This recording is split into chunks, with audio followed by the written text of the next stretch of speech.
अल्हम्दुलिल्लाह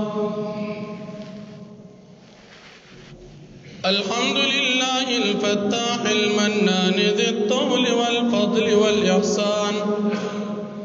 الذي من علينا بالإيمان وفضل ديننا على سائر الأديان ومحى بحبيبه عبده ورسوله محمد عبادة الأوثان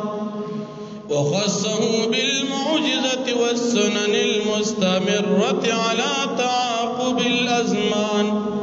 صلى الله عليه وعلى سائر النبيين وآل كل ما اختلف الملوان أما بعد فأعوذ بالله من الشيطان الرجيم بسم الله الرحمن الرحيم لقد من الله على المؤمنين إذ بعث فيهم رسولا من أنفسهم يتلو عليهم آياته ويزكيهم ويعلمهم الكتاب والحكمة وإن كانوا من قبل لفي ضلال مبين وقال النبي صلى الله عليه وسلم لا يؤمن أحدكم حتى أكون أحب إليه من والده وولده والناس أجمعين وقال النبي صلى الله عليه وسلم أنا آخر الأنبياء وأنتم آخر الأمم وعن أبي هريرة رضي الله عنه قال قال رسول الله صلى الله عليه وسلم من صلى علي عند قبري سمعته ومن صلى علي نائيا أبلغته وختم الرسل بالصدر المعلى نبي هاشمي ذي جمال إمام الأنبياء بلا اختلاف وتاج الأسفياء بلا اختلال وما القرآن مخلوقا تعالى كلام الرب عن جنس المقال أحب الصالحين ولست منهم لعل الله يرزقني صلاحا وقال تعالى في كلامه المجيد إن الله وملائكته يصلون على النبي يا أيها الذين آمنوا صلوا عليه وسلموا تسليما درود شریف ہوئیے اللهم صل على محمد وعلى آل محمد كما صليت على إبراهيم وعلى آل إبراهيم إنك حميد مجيد اللهم بارك على محمد وعلى آل محمد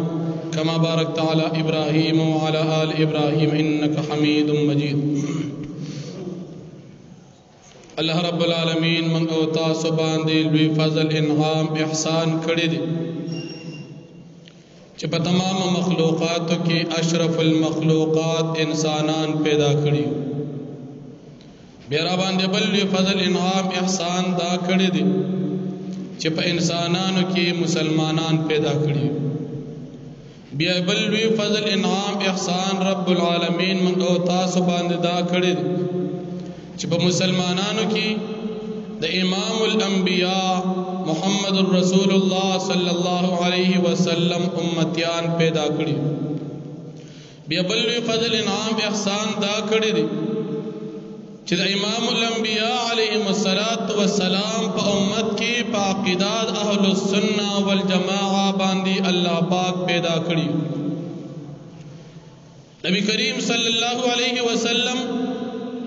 د ټولو پیغمبرانو اخیرنی پیغمبر دی کما سلسله د پیغمبرانو چې په حضرت آدم علیه السلام باندې شروع شو هغه سلسله زمون او استادو په محبوب پیغمبر باندې اختتام ته ورسید دا زمون استاد ایمان دی چې د نبی کریم صلی الله علیه وسلم نه بعد بل هیڅ قسم پیغمبر ناراضي او دام زمون استاد ایمان دی چې د نبی کریم صلی الله علیه وسلم امت اخیرنی امت دی نبی کریم صلی الله علیه وسلم ته چې الله پاک کوم کتاب ورکړی قرآن مجید دا د ټولو آسماني کتابونو د پاره ناسخ دی لیکن د دې د پاره بل ناسخ نشته ځکه قرآن مجید دا د تمام انسانیت د هدایت کتاب دی مخکې او پیغمبر راغی د یو قوم یو علاقې د پاره دا به ټول عالم د پاره پیغمبر نو هغه ته کتاب ملو شو هغه د ټول عالم د پاره کتاب نو هغه د قوم او د علاقې د پاره کتاب او نبی لیکن کله چې نبی کریم صلی الله علیه وسلم راغی نو قرآن کریم کې الله رب العالمین نبی علیہ السلام ته حکم وکړ قل یا ایها الناس انی رسول الله الیکم جميعا پیغمبر علیہ السلام د خلق اعلان وکړ چې تاسو د ټول خلقو د پاره پیغمبر یو نبی علیہ الصلوۃ والسلام د یوی علاقې د یو قوم د یوی زمانه د خلقو د پاره نبی نه دی بلکې دا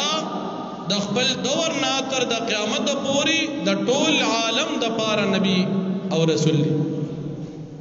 نبی کریم صلی الله علیه وسلم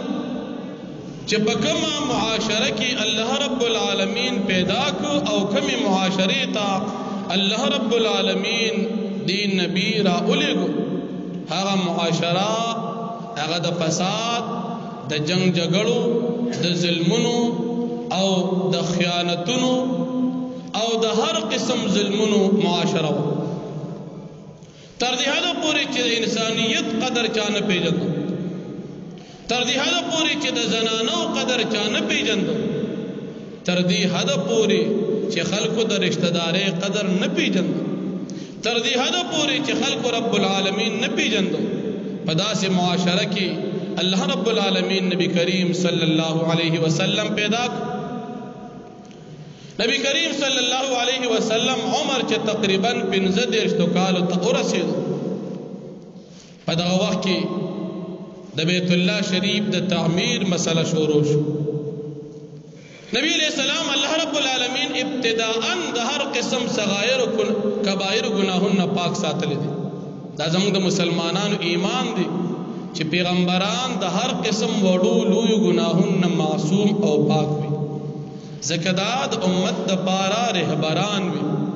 د امت د پارا نمونه وي د امت د پارا د لارې مشال او رڼا وي نو پدی باندې هیڅ قسم دا الله پاک نه پریدي الله رب العالمین پیغمبران د هر قسم گناهونه پاک ساتلی زید ابن حارث رضی الله عنه دې د خپل دور یو قصه ذکر کوي چې او پیرز نبی کریم صلی الله علیه وسلم سره د بیت الله شریف طواف وکړو دا وخت چې نبی علیہ السلام د خپل نبوت اعلان نه وکړي ودا زمان ملګرو نبی کریم صلی الله علیه وسلم په جاهلیت په زمانه کې بچ کله طواف کېدو نو په دې صفا او مروه باندې بوتان پراتو نو مشرکانو با دی بوت تاول سجده وکړه داغې نه بعد به طواف کو وی کله نبی علیہ السلام سره روانو مام یو پیر په دی بوت لاس کې خودو نبی کریم صلی الله علیه وسلم بنکم چې دا سمکو دی وخت لا نبی علیہ السلام د نبوت اعلان نه دی کړی او راته دا سمکو چې دوباره بیا مطواف کو نو زما بیا خیال نو باغې مې بیا لاس کې خودو نبی علیہ الصلوۃ والسلام را غصه شو او راته وی چې پدې کې تا ته څه پیدا وي زمام ذهن کې راغلل خیرنو ما که پدې بوت لاس کې خود نو پدې کې ما ته څه ګټو شو وای د دغه دور نه ما چرتم د بوت عبادت نه کړې ما پرې خو دا وخت چې نبی علیہ السلام لا د نبوت اعلان نه کړی او بل نبی کریم صلی الله علیه وسلم فرمایي چې ما په ټول ژوندۍ کې چرتم د بت عبادت نه کړی او بل فرمایي چې په ټول ژوندۍ کې نبی کریم صلی الله علیه وسلم فرمایي چې ما په ټول ژوندۍ کې چرته شراب نه دسکلی نبی علیہ السلام د خپل زمانه هغه وخت کې چې لا نبوت اعلان نه دی کړی واقعا ذکر کوي چې او پیرا ما سره ملګرو ګډه چيله به مسرول په شریک باندې نو ما وتی د کلی تا مکی ته لګدن نظم چې لګي قصې مې د خلکو نه وورو و چې روان شم یو کور نه د غانو आवाज راځي مې زدلته په قصې مې کیږي وردن نشو خو چې څنګه وردن نشم په ما باندې خوب راغی خدا سے خوب راغی چې زه پې نشم چې زه په دې ټول شپه کې څنګه ود شوم او تر دې پوری چې سحر د انور هغه گرمایش زرا پاسولم د ټول شپې د محفل نازم مکمل نا خبره پات شو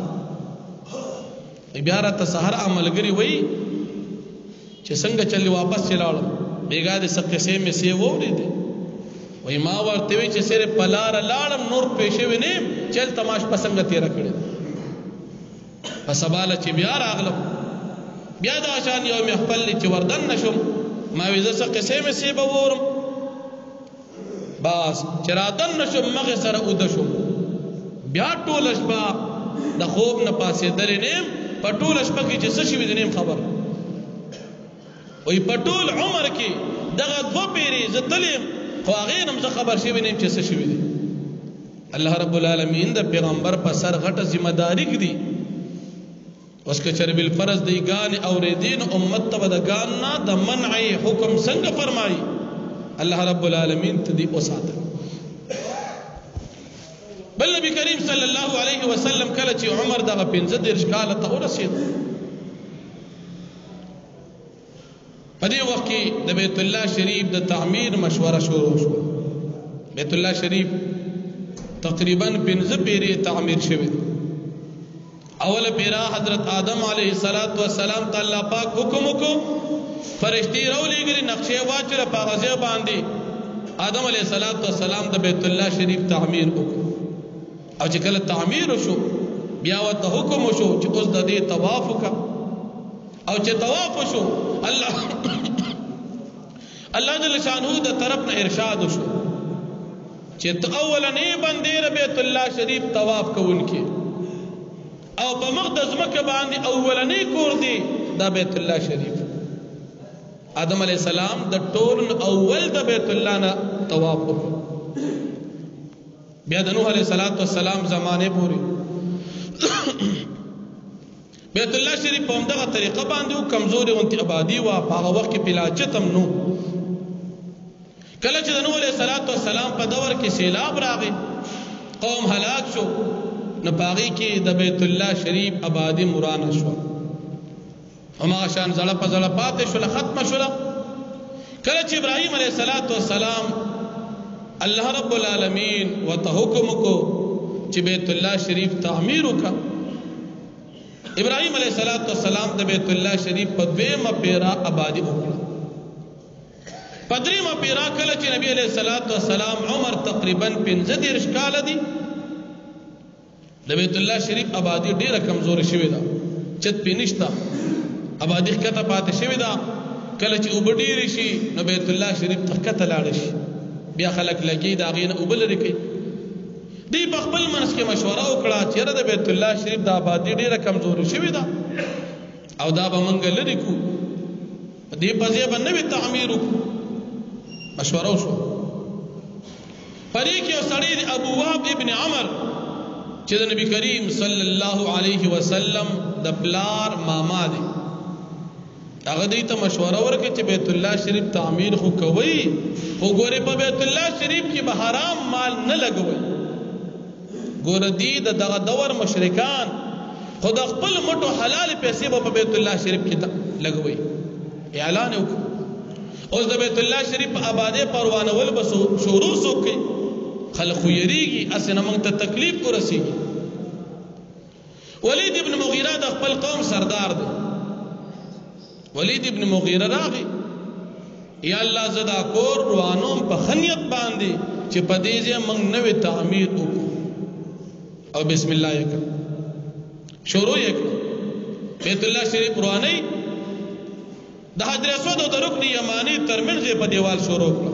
الله پاک دې موږ تاسو بار بار د عمرې د حج د پاره بوزي چې په دې باندې شروع وکړه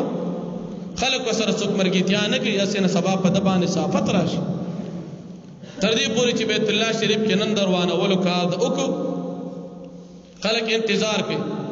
کله شپې ولید ابن مغیره ته تکلیف ورسېدو خدا زړه آبادی واپس تکو او که تکلیف ونه رسېدو سبا مرګتیا کو آبادی بنورم روانو شپه تیر شوا ولید ابن مغیره د خپل قوم سردار سره د ملګرو سهار بیا راغی خلکو قتل سړی روغ جوړ دی د بیت الله شریف پورانه ولې شروع کړ بیت الله شریف قرآن چرچا د خپل حصے حواله شو حجر اسود د بیت الله شریف نه راو استل شو بیا چې کله دوباره کدی شروع شو پدې کې دی لګیا دی اخر یوې قبيله والا کدی شروع کړه پدې باندې چې کله کودال راواچولا کانیلا کودال راغلا تیز आवाज وکړه د دماکي پشان چې وی قتل باغزه کې زاړه بنیادونه رغوتل دی فیشو چې باقی منګ د بیت الله شریف د کنيستونه بن شو ابراهيم عليه السلام چې کوم بنیادونه پاتې شو هغه بنیادونه باندې دی بیا دوباره شروع کړ هغه بنیادونه ښکار شو پدې کې حجر اسود خودي راوستو دوباره د نوې تعمیر سلسله شروع کیږي بیا چې کله تعمیر شروع دی حجر اسود بسوق دی ابو امیہ بن مغیرہ چې دا د حضرت ام سلمہ رضی الله عنها د نبی کریم صلی الله علیه وسلم چې کومه بیبی دا زمونږ د مؤمنانو مور دا غي پلار دی اوس په دې حجر اسود اختلاف راغی یوې قبیله والے من بيګدو بلې وی من بيګدو نبی کریم صلی الله علیه وسلم په دې وخت ځوان دی لوی لوی سرداران ولاړ دي دی ابن مغیره وتوی چې دا په دې قوم کې د ټول نه مشر سړیو په دا وخت کې د دنه بل مشر نو هغه وتوی چې سبا سحر د صفا مروه په منځ دروازه باندې کم سړی بیت الله ته داخل شو هغه سړی به حجر اسود دی باس فیصله پدې شو چې سحر شو نبی کریم صلی الله علیه وسلم جمعه ته د ټول اول راغی سرداران وختي راتل چې وی قتل نبی علیہ الصلوۃ والسلام د مخ کې نه په جمعات کې موجود ای ټولو وی چې زمونږه په دبان اطمینان او رضا ده چې د په کومه طریقې سره حجر اسود کې خو مونږ ټول په اتفاق کو ځکه دا امین دی نبی کریم صلی الله علیه وسلم صادق او امین دی چا سره ظلم زیاته او خیانت نه کوي نبی علیہ الصلوۃ والسلام ډېر عقل من سړی سرداران راجم کړ صادر وروړي باغی کې کان کې خودلو ټول ته وی طرفونه ونسي اختلاف ختم کو صادر په شریکه باندې اوچت کړی شو کله چې حجر اسود خپل ځای ته ورسېدو نبی کریم صلی الله علیه وسلم په خپل لاس مبارک باندې حجر اسود را واغستو په بیت الله شریف کې اولادو نبی علیہ السلام په ذریعہ سره الله رب العالمین دغه وخت کې د خلق هغه اختلاف ختم کړ نبی علیہ السلام بیت الله شریف کې حجر اسود کې خود د دینه بعد اوس نبی علیہ السلام جون تیرے کافرانو په بتانو عبادت کو نبی کریم صلی الله علیه وسلم الله پاک د بتانو د عبادت نه وسات ځکه پیغمبران ابتداء الله جل شانه د هر قسم ګناه نه محفوظ ساتلی لکه د ابراهیم علیه السلام واقعات تاسو مشهور یاد ابراهیم علیه السلام په کوم قوم کې پیدا کیږي قوم د بتانو استادان دي جوړون کړي لیکن ابراهیم علیہ السلام الله رب العالمین د بتانو د عبادت ته مکمل اوساتو ذکر است غټه ذمہ داری راځي نبی علیہ السلام د دین بعد رښتیا خوبونه بشارتونه ویني کله خوب کیو قسم مزیدار خوب کله بل قسم نبی علیہ السلام فرمای ما تب आवाज کیدو اے محمد صلی الله علیه وسلم आवाजونه براته کیدل د نبی علیہ السلام په دې وخت د تنهایی سره شوق پیدا شو نبی علیہ السلام با ځان سره د سورج ډوډۍ ترکاری خوراک موقع مناسب چې سو واقستل او به واقستی هغه هرات ته ولاړ درې ورځې به تیرې کی او به تیرې کی میاش به تیرې کا ام المؤمنین حضرت خدیجه رضی الله عنها دی وخت په نکاح کې نبی علیہ السلام غار حرا کې ناشته یو ورځ جبرئیل علیہ الصلوۃ والسلام راغی او نبی علیہ الصلوۃ والسلام له پیغام ورکړ چې ته اقرأ باسم ربك الذي خلق خلق الانسان من علق. دا الفاظ وایا نبی کریم صلی الله علیه وسلم او فرمایل ما انا بقارئ ذخلستن کینه. پدې کې علما فرمایي مفسرین حضرات چې نبی علیہ الصلوۃ والسلام څنګه لستل نشل کولی، حالانکه د الفاظ خو یو سړی ک تعلیم نم وکړي هغه د الفاظ لستی شي، نو نبی علیہ الصلوۃ والسلام څنګه لستل نشل کولی. لکه مثال سړی او ماشوم ته بچی دا ټکی وایا نو کاغه ټکیم تعلیم نه کړي هغه د الفاظ ویل شي. پدې کې علامہ علوسی رحمت الله علیه په خپل تفسیر المانی کې لیکي او په بعض روایتو کې مرাজি چې جبرئیل علیہ الصلوۃ والسلام یو تخته باندې دا سورۃ دا 15 آیاتونه ځان سره راوړیو او نبی علیہ السلام له دا تخته ورکړه چې دا اولولا. نو نبی علیہ الصلوۃ والسلام کو تعلیم نو کړي هغه د دې تختین لیکل لستل نشل کولی، د دې لیکل لستل نشل کولی. او دویم وجه شیخ التفسیر صاحب ذکر کوي چې هغه نبی علیہ الصلوۃ والسلام باندې د دې وحی hebat ډیر زیاتو د دې وجه لستل نشل کولی. دیمه پیرا جبرئیل علیہ الصلوۃ والسلام نبی علیہ السلام اونیو لغزور ورک اقرأ باسم ربک الذی خلق. بیا فرمای ما انا بقارئ. پدریمه پیرا چې کله جبرئیل علیہ السلام نبی علیہ السلام اونیو لغزور ورک اقرأ باسم ربک الذی خلق خلق الانسان من علق اقرأ وربك الاكرم الذي علم بالقلم علم الانسان ما لم يعلم. دا 15 آیات نازل شو. نبی علیہ الصلوۃ والسلام جبرئیل علیہ السلام چې کله لاړ نبی علیہ السلام کور ته راغی. ام المؤمنین حضرت خدیجه الکبرى رضی الله عنها ته فرمایي زملونی زملونی سره باندې واچو. د وحی د ډیر hebat توجینا نبی کریم صلی الله علیه وسلم باندې یخنی راغلی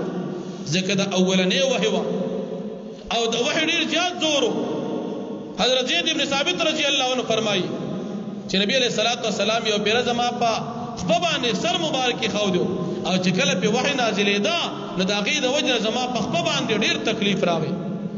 او بعض اوقات کې نبی علیہ السلام په سورلې باندې ناسو چې وحی باندې نازلې ده هغه سورلې په ډیر زور د وجه نه او ډیر بوج د وجه کې ناستا. نبی علیہ الصلوۃ والسلام باندې ډیر hebat زملونی. کله چې ته hebat لاړو ام المؤمنین ته واقعا بیان کړ چې دا شان واقعا را سره شي او کسراغه ما ته زور مراک درې پیری دا صورت امراته وي. ام المؤمنین حضرت خدیجه الکبرى رضی الله عنها ډیر تسلی ورکا چې تا تبع الله پاک ډیر خیر درکې او بلغی د نبی علیہ الصلوۃ والسلام عجائب د نبی علیہ السلام صداقت امانت هغه کتلو. وی ته د مسلمان د خلکو خیر خوای د غریبانو خیر خوای د یتیمانو خیر خوای ته صادق او امینی دا ستاسو لپاره خیر دی تاسو لپاره پدې کې تکلیف نشته. د دې بعد ام المؤمنین لاړ خپل د تزویج چې د يهود لوی عالم د تورات انجیل لوی عالم ورقه ابن نوفل دا ډېر لوی عالم په دا وخت کې د تورات انجیل مشر سره هغه ته د نبی علیہ السلام دا واقعا بیان هغه وته وی کدا خبر رښتیا داسي نو دا سړی د الله پیغمبر دی. دوباره بیا راغلا نبی کریم صلی الله علیه وسلم ځان سره بوتلو ورقه ابن نوفل ته نبی علیہ السلام په خپل باندې دا واقعا بیان. ورقه ابن نوفل وته وی کچری زما طاقت او زبستا مرګتیا کو زجوندی پاتې شم زبستا ملګری کله چې دا قوم تعالی دې کلی نو باسي زبتا سره او کله چې دا خلک تعالی تکلیف درکې زبد ملګری. نبی کریم صلی الله علیه وسلم او فرمایل ولما بدا قوم د دې کلی وباسي ولدا قوم به مال تکلیف راکې هغه ته او تعالی چې دا کم فرشتہ راغلی وا دا هغه فرشتہ وا چې هغه حضرت موسی علیہ السلام او عیسی علیہ السلام لراتلا ته الله پیغمبري د دې وجنا ته چې کله مسله بیانې دا قوم به تعالی تکلیف درکې دا قوم به نه مني او کله چې ته مسله بیانې حق بیانې نو دا قوم به تا د کلی نو باسي. د دې وجنا روایتو کې راځي چې ورقه ابن نوفل خلا ایمان وروړي نو لیکن ورقه ابن نوفل د مخ کې دین تابع چې کوم د موسی علیه السلام د عیسی علیه السلام دینو بعضی روایتو کې راځي چې نبی کریم صلی الله علیه وسلم نه ثابت دي چې ورقه ابن نوفل په جنت کې دي هغه د نبی علیه السلام تصدیق نبی کریم صلی الله علیه وسلم باندې ابتدائی وحی کله نازل شو په تاریخ کې د علماو اختلاف دي بعض علما فرمایي چې اتم د ربیع الاول میاشت او د پیر وزوا د ربیع الاول د میاشتې اتم تاریخ او بعض علما فرمایي چې د رمضان المبارک ولسم تاریخ اولنی وحی اقرأ باسم ربک الذی خلق خلق الانسان من علق دا په نبی کریم صلی الله علیه وسلم نازل شو دا زموږ استاد محبوب دي په ټول عمر کې دروغ نه دی ویلي موږ مسلمانان به دروغ نه وایو په ټول عمر کې نبی علیہ الصلوۃ والسلام غانې نه دی اورېدلې موږ مسلمانان به غانې نه اورو په ټول عمر کې خیانت نه دی کړې کافرانو به متأمین وي سره د دې چې دشمنانو د قتل منصبې به تیارولې او په ټول عمر کې خیانت نه دی کړې موږ مسلمانان به خیانت نه کوو او دا زموږ استاد محبوب چې کافرانو دغه په فیصله باندې راضي دومره عدل انصاف والا پکار دار چې موږ مسلمانانم د عدل انصاف نه کار واخلو په زید دې چې موږ مسلمانان ظلم کو نن موږ مسلمانان کلمه وایو لا اله الا الله محمد رسول الله صلی الله علیه وسلم لیکن جن د نبی علیہ السلام په طریقه نه دی زندگی عبادت که پکور کی دا که بهر دا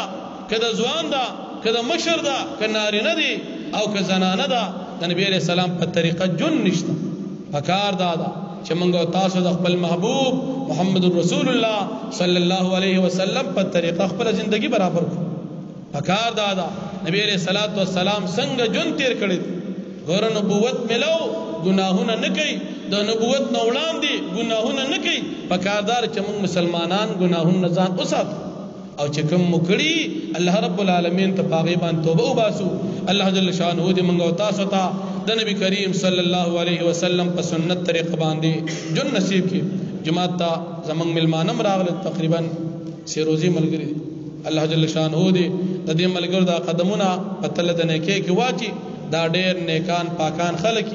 خپل مال خپل جان خپل اولاد خپل هر څه لګي او موږ مسلمانانو ته د خپل مانزو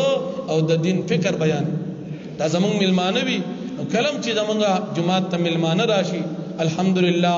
زموږ محلي والا ملګر ډېر په شوق داغي خدمت کوي کاغه اکرام وی او کاغه د دوی خبر اوریدل او د دوی سره ناست وی او کاغه د دوی مطالبه چې مثال موږ سره لاړ شي لږ وخت ولګوي الحمدلله زموږ د ملګر ډېر په شوق باندې اکرام کوي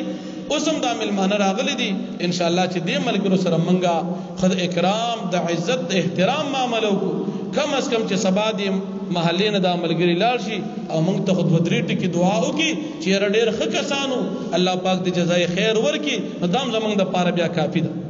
ملمانه اوس راغلل مونږ کې شرکت وکړو هر طریقې سره د ملمنو خیال وساتو دا نیکان خلک څوک موږ ته مونږ دعوت راکړي چې لکه منزل راشي یقینا دا زمون خیر خوا دي دې له موږ سره ورکو دې ته چا ویلې چې تا زمون جمعه تراشي خو کم از کم دې سره زمونږه هغه د مونږ فکر دی د دین فکر دی وي خپل به سجده کو دي ملګرتوم سو خایو نو دا صدا سری چې ټول علما کرام یو ټول معصوم د ګنا نه خالی وي نام مسلمانان ټول ګناګار خدای وي ز خپل به مزده کو او دې ملګرو سره دغه خبرې وکړو نو په دغه نیت باندې ملګر راغلي دي ان شاء الله خیال وساتو او د دې چې کوم مطالبات زموږ نبی باقي کې دې سره مکمل برپور خدمت کو الله پاک دې موږ تاسو عمل توفیق راکړي الحمد لله رب العالمين والعاقبة للمتقين والصلاة والسلام على أشرف الأنبياء والمرسلين وعلى آله وصحبه أجمعين